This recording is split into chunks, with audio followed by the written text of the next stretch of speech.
Welcome to Europak. Today we are explaining the new Malta taxi and light passenger transport rules coming into effect from 29th of July 2026. This video is for operators, drivers, Y-plate vehicle owners, SOV operators, and anyone working with passenger transport or booking platforms in Malta. From 29th July 2026, Transport Malta introduced new requirements for light passenger transport services.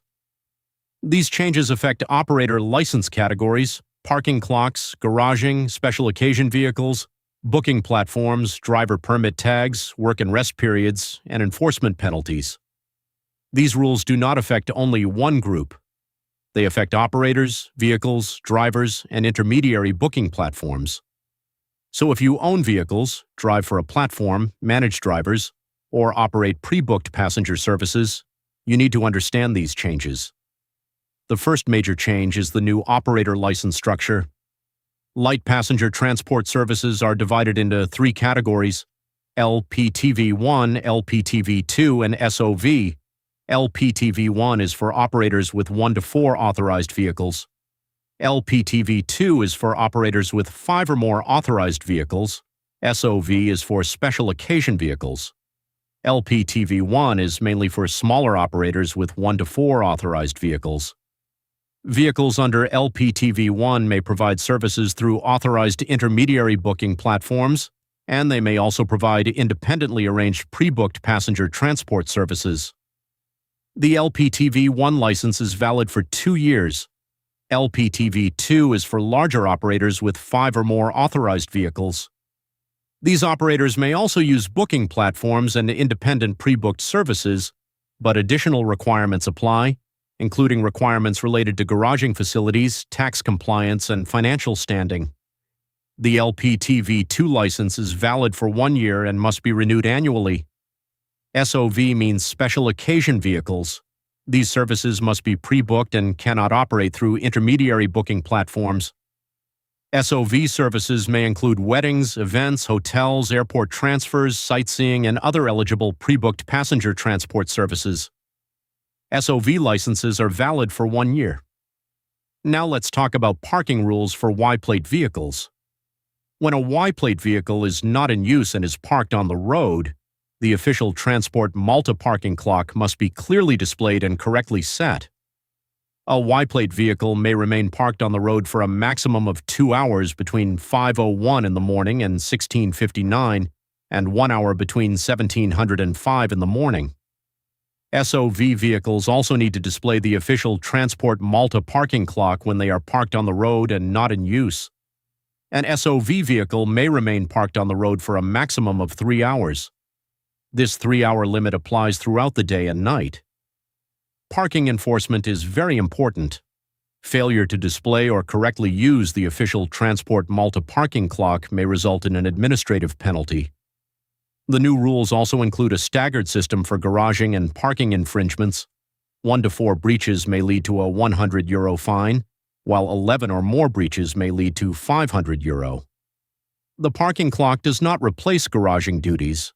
Operators must have approved garaging facilities for vehicles authorized under their operator license. When a vehicle is not in use, it should be garaged or parked off-street according to the applicable requirements. LPTV1 and LPTV2 vehicles may operate through authorized intermediary booking platforms. Operators must ensure that the vehicle is authorized under a valid license, the driver has a valid driving license and driver permit tag, and all documents remain valid. SOV vehicles cannot be used through intermediary booking platforms. Booking platforms must use facial recognition technology to verify the identity of drivers operating through the platform. Drivers must complete verification when requested. A driver must not allow another person to use his or her account to provide passenger transport services.